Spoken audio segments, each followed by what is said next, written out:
नमस्कार। राय साहब की राय कार्यक्रम में एक बार फिर से आप सभी का स्वागत है।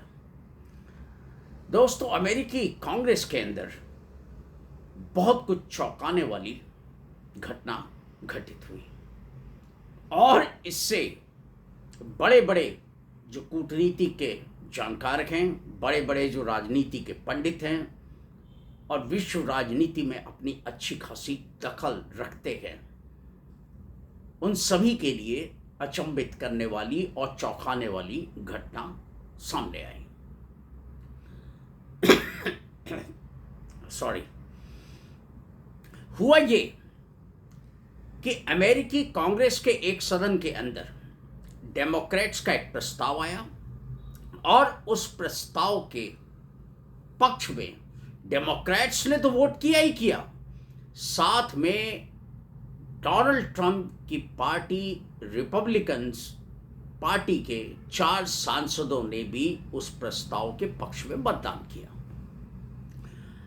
और यह प्रस्ताव था क्या? यह प्रस्ताव था कि अमेरिकी राष्ट्रपति डोनाल्ड ट्रंप अगर दोबारा ईरान से युद्ध शुरू करते हैं या जंग छेड़ते हैं तो उनको जो है अमेरिकी कांग्रेस की परमिशन लेनी पड़ेगी। बगैर उसकी अनुमति लिए वो नए सिरे से युद्ध का ऐलान अब नहीं कर सकते और न युद्ध छेड़ सकते हैं। हुआ ये कि लंबे समय से जो ट्रंप ने जिस तरीके से बिना वजह ईरान पे इजराइल के साथ मिलकर जो अचानक हमला किया, उस हमले के कारण जो पैदा हुई विश्व में सारे दुनिया के हालात जो बिगड़े और एनर्जी क्राइसिस जो है वो दिन पे दिन गहराती चली गई। अर्थव्यवस्था दुनिया की जो है वो मंदी की ओर अग्रसर होने लगी। दुनिया की ज़्यादातर अर्थव्यवस्थाओं की चूलें हिल गईं। नतीजा क्या हुआ कि अमेरिका भी इससे अछूता नहीं रहा और वहाँ भी जो है आर्थिक मोर्चे पर बड़े पैमाने पे उथल पुथल शुरू हो गई। अब हुआ क्या? इस प्रस्ताव के मुताबिक अब डोनाल्ड ट्रंप पे एक जबरदस्त अंकुश लग गया है। अंकुश ये लगा गए कि वो अब नई जंग शुरू करने के पहले कांग्रेस के सामने जाएंगे, कांग्रेस से परमिशन लेंगे और अगर कांग्रेस ने परमिशन दे दी तो फिर वो जंग का ऐलान कर सकते हैं और जंग में कूद सकते हैं।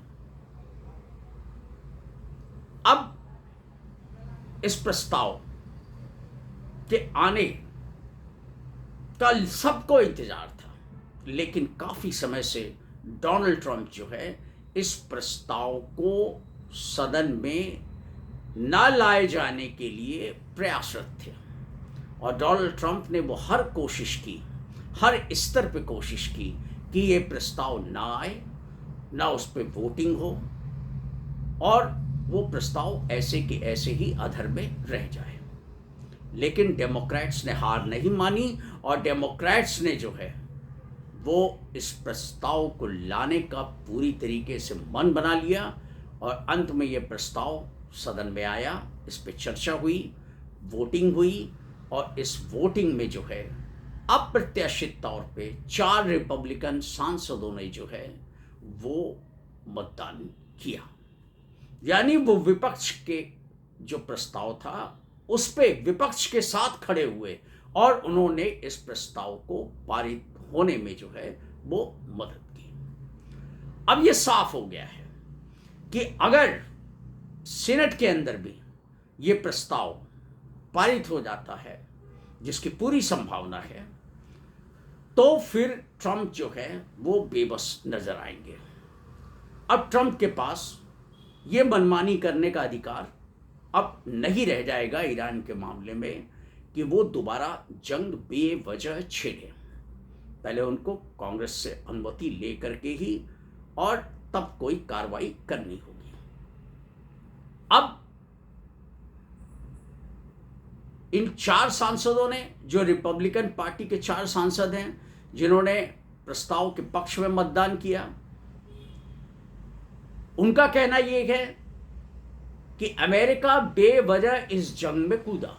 ये जंग वास्तव में इजराइल की थी, लेकिन अमेरिका बेवजह न जाने क्यों, बिना किसी उचित कारण के, बिना किसी उचित वजह के जंग में कूद गया।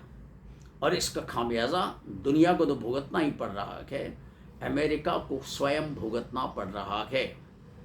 और अमेरिकी जनता जो है वो काफ़ी गुस्से में है, काफ़ी नाराज़ है, और वो हमसे ये प्रश्न करती है कि ये जंग जब अमेरिका की थी तो इजराइल की जंग में अमेरिका को कूदने की क्या ज़रूरत थी। और इस जंग में वैसे भी सबको मालूम है, जग जाहिर है कि कई बिलियन डॉलर्स का नुकसान जो है वो अमेरिका को अब तक झेलना पड़ा है। इसके अलावा अंतर्राष्ट्रीय कूटनीति के अंदर, राजनीति के अंदर, आर्थिक मोर्चे पर अमेरिका की भद्दे पिटवा दी डोनाल्ड ट्रंप ने, और अमेरिका को एक तरीके से दुनिया से अलग थलग कर दिया। उसके साथ केवल एक जो मजबूती से खड़ा है देश, वो है इजराइल, और खाड़ी के 2-4 और मुल्क, और एक 2-4 मुल्क होंगे जो खुले तौर पे उसके साथ खड़े हैं। अदरवाइज नाटो, उसने जो है अमेरिका का साथ छोड़ दिया। यूरोपीय देश ज़्यादातर उन्होंने छोड़ दिया। एशियाई मुल्क इन्होंने भी छोड़ दिया। यहाँ तक कि ऑस्ट्रेलिया ने भी अमेरिका का साथ छोड़ दिया, खाली इसी मुद्दे पे। और इन सांसदों का कहना यह था कि जब इतना विरोध लोगों में है, इतना गुस्सा लोगों में है, तो वो किस मुंह से उनके पास वोट मांगने के लिए जाएंगे। अमेरिका में वैसे भी आने वाले नवंबर में मिड टर्म पोल्स होने गए। ट्रंप की पार्टी की रेटिंग जो है वो दिन पे दिन घटती जा रही है, और ट्रंप की लोकप्रियता और रिपब्लिकन्स की लोकप्रियता जो है दिन पे दिन घटती जा रही है। ऐसे हालात में अगर चुनाव हार गई रिपब्लिकन पार्टी, तो उसके बाद ट्रंप के लिए नई मुसीबतें और खड़ी हो सकती हैं। यानी ट्रंप जो है वो बहुत ही नाजुक स्थिति में पहुंच जाएंगे। उनके लिए वही हाल होगा कि आगे जाएं तो खाई है, पीछे जाएं तो खाई है, और जाएं तो जाएं कहाँ। अब वैसे भी जो अमेरिकन कॉन्स्टिट्यूशन है, जो अमेरिकन पार्लियामेंट्री सिस्टम है, उसके अंदर एक प्रोविज़न पहले से है कि आपात स्थिति के अंदर अगर ऐसे हालात जो अमेरिका को मजबूर करते हैं कि उसके लिए युद्ध अचानक करना ज़रूरी है, किसी देश पे हमला करना ज़रूरी है, तो वो इसकी इजाज़त अमेरिकी राष्ट्रपति को देते हैं कि वो कहीं भी इस किस्म की कार्रवाई शुरू करने का आदेश दे सकता है। लेकिन उसे 60 दिन के भीतर अमेरिकी कांग्रेस से ये परमिशन लेनी होगी कि उस युद्ध को आगे बढ़ाया जाए या ना। डोनाल्ड ट्रंप ये चाहते थे कि युद्ध विराम का बहाना लेकर के, कि युद्ध विराम हुआ गया तो युद्ध हो नहीं रहा है, तो उन्होंने कहा कि जो जितने समय युद्ध हुआ है वो अभी 2 महीने की अवधि तो पूरी हुई नहीं, तो वो कुछ समय जो और दिन बचे गए उस अवधि को जो है ये सीजफायर की अवधि से घटा दिया जाएगा, और जो बाकी दिन बचेंगे 2 महीने के, उसके अंदर जो है वो ईरान पे जो है वो नए सिरे से हमला करके जो है उसको जो है वो नेस्त नाबूद कर दिया जाएगा। पहले तो एक गलतफहमी पाली उन्होंने, इजराइल के साथ ईरान पे आक्रमण कर दिया। अब फिर दूसरी एक गलतफहमी पाल बैठे थे कि फिर दोबारा आक्रमण करेंगे, फिर दोबारा जंग लड़ेंगे, और इस बार तो अमेरिका का जो है वो इतना वर्चस्व होगा कि ईरान जो है वो नेस्त नाबूद हो जाएगा। ये फिर एक बड़ी गलती वो करने जा रहे थे, और इसका खामियाजा फिर अमेरिका को भुगतना पड़ता। जो समय रहते अब डोनाल्ड ट्रंप पे जो है एक ज़बरदस्त अंकुश लग गया है, और अब ये देखना है, दुनिया की नज़रें केवल इसी पे टिकी हैं कि डोनाल्ड ट्रंप का अगला कदम क्या होता है, अब अगली कार्रवाई उनकी क्या होती है। इस प्रस्ताव के पारित हो जाने के बाद और सीनेट में लगभग पारित होने की पूरी संभावना है। इसके बाद जो है, अगर ट्रंप एक उचित रुख अख्तियार करते हैं, विवेक सम्मत रुख अख्तियार करते हैं, एक समझदार व्यक्ति का रुख अख्तियार करते हैं, एक समझदार राष्ट्रपति का रुख अख्तियार करते हैं, तो अब एक नई उम्मीद की किरण ये पैदा हुई है कि अब जबकि डोनाल्ड ट्रंप नया युद्ध का ऐलान बगैर कांग्रेस की परमिशन के नहीं कर सकते, तो इन हालात के अंदर जो है, अब खाड़ी में अमन, चैन और शांति की उम्मीद करने का मामला बहुत मजबूत बन जाता है। और अब सवाल ये इस पे निर्भर करेगा कि ये अमन, चैन और शांति का माहौल खाड़ी क्षेत्र में कैसे बनेगा, कब बनेगा, और फिर दोबारा जो खाड़ी युद्ध शुरू होने के पहले के जो सामान्य हालात थे, जो सामान्य एनर्जी सप्लाई बनी हुई थी और दूसरे पेट्रोलियम प्रोडक्ट्स, गैसेस, फर्टिलाइजर्स, उनका जो एक आपूर्ति का क्रम बना हुआ था, वह फिर दोबारा कब रिस्टोर होता है। अब देखना ये है, अब बहुत कुछ इस बात पे निर्भर करेगा कि ईरान और ट्रंप के बीच में, यानी अमेरिका के बीच में कोई क्या पीस डील होगी, एक तरफा पीस डील होगी, क्या ईरान उसे स्वीकारेगा। फिर दूसरा, लेबनान का मसला फंसा हुआ है, इजराइल अपनी जो है वो टेरिटरी हड़पने की जो अपनी उसकी एक पुरानी नीति है, उस नीति पे बदस्तूर वो काम कर रहा है, जारी रखे हुए है, जिसके कारण वो जो है वो लेबनान की नई टेरिटरीज में जो है वो दखल बढ़ाता जा रहा है और वहाँ पे एक युद्ध की, अशांति की स्थिति जो है वो बरकरार है, और जो ईरान को कतई मंजूर नहीं है।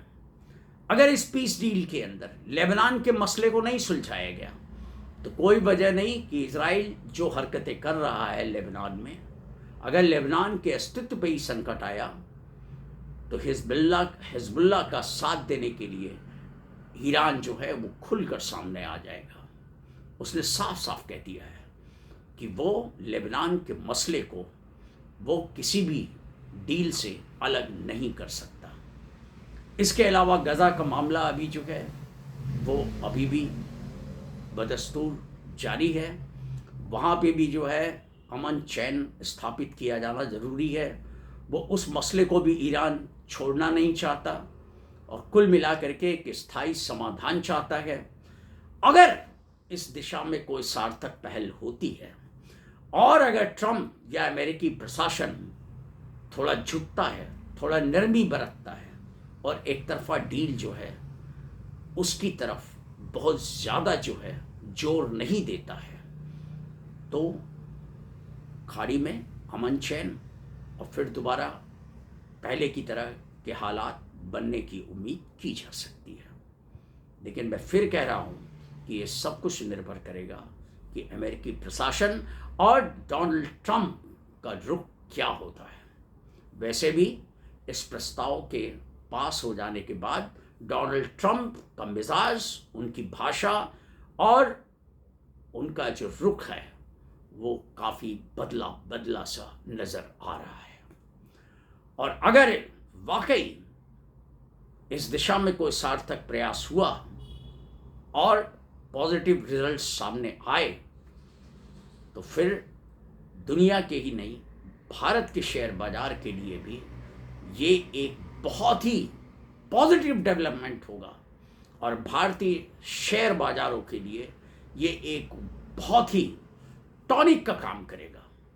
और भारतीय शेयर बाजारों में जो अनिश्चितता का माहौल कायम है, जो एक मंदी का डर सता रहा है, वो मंदी का डर जो है कम से कम बाजार से निकल जाने में ये जो डेवलपमेंट्स है, पॉजिटिव डेवलपमेंट्स हैं, ये खासा मददगार साबित होंगे और बाजार जो है उसका रुख धीरे धीरे पलटने की संभावनाओं पे हम जो है नज़र रख सकते हैं और उम्मीद भी लगा सकते हैं बाजार का रुख जो है वो थोड़ा बेहतरी की ओर बढ़ सकता है और निवेशकों का कॉन्फिडेंस भी बढ़ सकता है। नए निवेश की संभावनाएं आम निवेशकों के स्तर पे और जो बड़े बड़े HNIs हैं उनके स्तर पे और बढ़ सकता है, जिसका असर ये होगा कि आम निवेशकों से लेकर के शेयर बाजार से जुड़े हर पार्टिसिपेंट के लिए जो है वो एक पॉजिटिव न्यूज़ साबित हो सकती है। अब सब कुछ दारोमदार इस बात पे है कि ईरान और अमेरिका के बीच में आगे होता क्या है। तो अब इस पे नज़र दुनिया की है, हमारी आपकी भी नज़र होनी चाहिए और हमें इसका अगर कुछ भी पॉजिटिव डेवलपमेंट और इस दिशा में होता है तो हमें जो है इसके लिए कमर कस के तैयार रखनी चाहिए और मौके का पूरा फ़ायदा उठाने के लिए हमें जो है वो पहले से अपनी तैयारी रखनी चाहिए। लेकिन अभी भी मैं कहूँगा कि ये बहुत जल्दबाजी में कोई निर्णय लेने का अभी ये इतने से वक्त नहीं बना है, अभी थोड़ा और इंतज़ार करने की ज़रूरत है। लेकिन मैं समझता हूँ, मेरा अनुमान ये है कि इस प्रस्ताव के कांग्रेस के सदन में पारित हो जाने के बाद और सीनेट में जिसकी पूरी संभावना है कि ये पारित हो जाएगा, तो इस संभावना के बाद अब बाजार में मुझे ऐसा लगता है कि बाजार इस चीज़ को बहुत पॉजिटिवली रिएक्ट करेगा। अब आगे ये भी देखना है कि ब्रेंट क्रूड इसके भाव अंतर्राष्ट्रीय बाजार में क्या करवट लेते हैं। अगर भाव नीचे गिरते हैं और उनका रुख नीचे गिरने का कायम रहता है फिलहाल, तो ये तो सोने पे सुहागा होगा बाजार के लिए और निवेशकों के लिए जो है उनकी बाँछें खिलना स्वाभाविक होगा। तो हमें उम्मीद करनी चाहिए कि सब कुछ बेहतर होगा और आने वाले समय में जो एक ज़बरदस्त वर्ल्ड ओवर एनर्जी क्राइसिस है वो धीरे धीरे सामान्य की ओर बढ़ने लगेगी और दुनिया के हालात जो है वो राहत भरे होंगे और दुनिया उस दिशा में जो है पहले की तरह फिर दोबारा अमन चैन और राहत की सांस लेगी। इस वीडियो में इतना ही। वीडियो अगर अच्छा लगा हो तो प्लीज़ चैनल को सब्सक्राइब कीजिए, लाइक कीजिए और ज़्यादा से ज़्यादा लोगों तक शेयर कीजिए। Thank you.